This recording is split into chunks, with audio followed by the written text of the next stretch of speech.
guys, welcome to the Book Nook Corner. It's Courtney. Today's video is one that I've been wanting to make for a while, and I think that a lot of people will kind of find interesting. I guess you could say that it's a review of sorts. It is my opinion of the mini iPad as an e-reader. This is the mini iPad 6. I bought this for an e-reader, honestly, but also to use as just like playing games.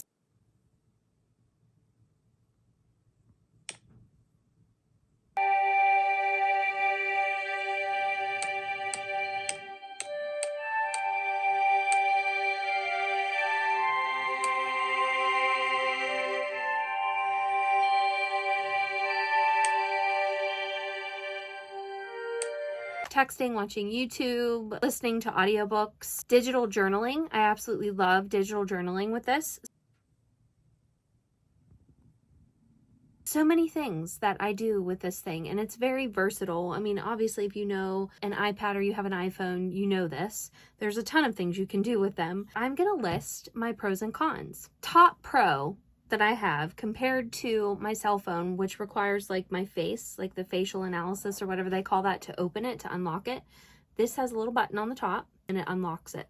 So that part of it I actually really enjoy because it's super easy. You can just touch it and go. There is obviously quite a big, very bright screen. Those are all my apps if you guys would like to snoop. There's a very big, bright screen. That is my own artwork that I paid for, just so you know. Just so you know.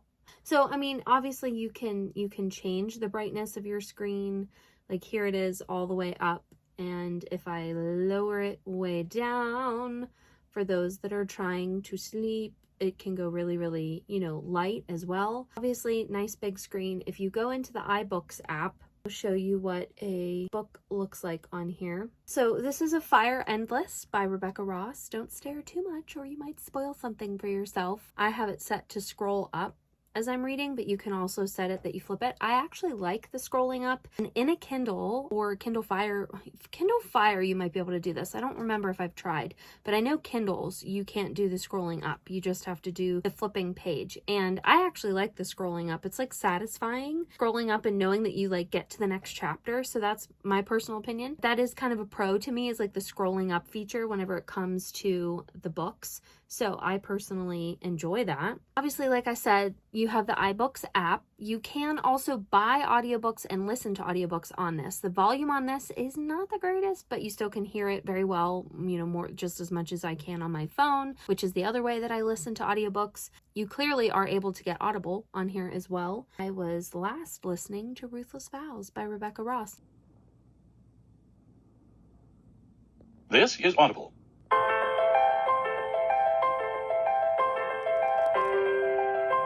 Macmillan Audio presents Ruthless Vows.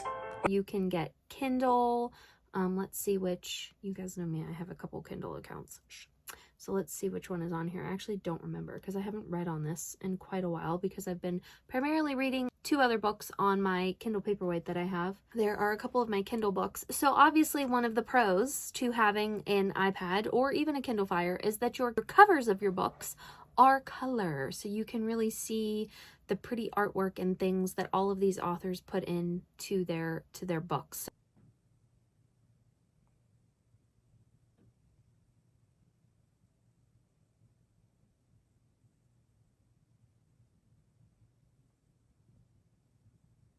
So that is one cool part, is that all of the covers, anything you do is all color. Another pro to this is just all of the Bookish apps. You can have iBooks, Audible, Libro FM. You can have the Kindle app, Kobo app, Libby, Hoopla, Bookstagram, BookTube, like all the Bookish apps, all the Bookish things that you could possibly want to do are in one place on this, which is a pro.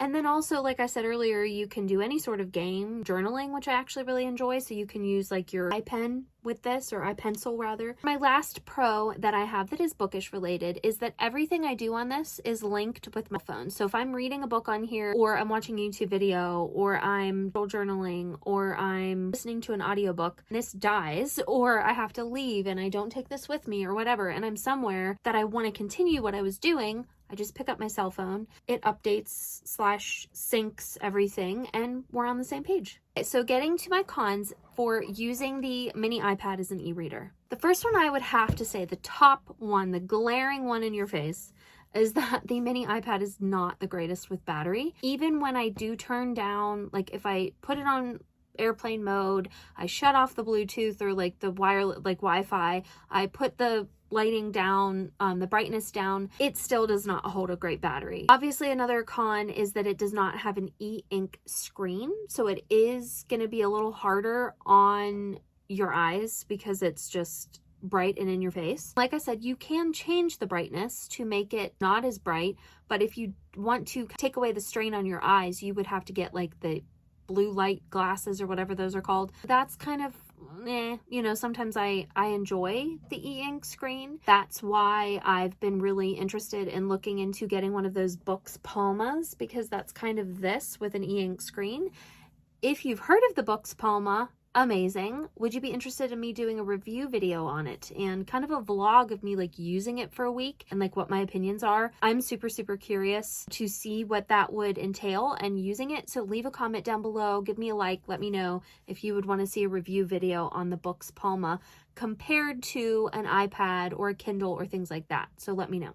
Obviously, another con of the mini iPad, and this is going to kind of be an obvious one, and one that's kind of stupid because I kind of also used it as like a pro, but now I'm going to kind of use it as a con. That is that there's too many other distractions. So you can be reading a book on here and be like, oh, I want to check my Bookstagram or my BookTube, or I want to watch a YouTube video, or I want to text somebody back, or send an email, or check Facebook, or check my Facebook Messenger, or play a game, or do my digital journaling, or all of the things that I said you could do with it are now a distraction from reading. And this is actually a double-edged sword. This is so true. Like, I love this thing. I use it all the time. Like I said, I haven't in the past couple weeks because I've been primarily trying to read a few books that are on my Kindle. It is true though, like it's either fun to do all of those things or you're like annoyed with yourself because you're like, I keep getting distracted from like what I need to be doing, which is reading. So it's kind of both things, I guess, on both lists. The last con that I have is that it is heavier than your average e-reader. So whenever I put this in my bag versus my Kindle, I definitely notice the difference. I mean, those aren't really major gripes to me. If you are looking for something that you want to be able to do all the things on, spend your money on a mini iPad. Personally, I think it is worth that because a lot of the e-readers out there are almost $200 and all you can do on them is read. This, you can do 5 bajillion things. I mean, so much more than what I even know or even use it for. If you are looking for something to have all the Bookish apps on, plus do many other things, then I highly suggest a mini iPad as your option instead of just getting a Kindle. But if you were like me, you like to use all the things that involve books, like all the e-readers, all of the things, this is for you also. So, you know, I mean, it's very versatile. It makes sense. It has so much you can do on it. But if you are just someone who just wants something to read on and that's it, then I would not suggest this because then you'll just be spending double the money for something that you're not going to use all of the things you can do on it, if that makes sense. So that is my little review on the mini iPad as an e-reader. I hope I helped you. If you have any more questions, let me know. Thank you guys so much for watching, and I will catch you next time. Bye!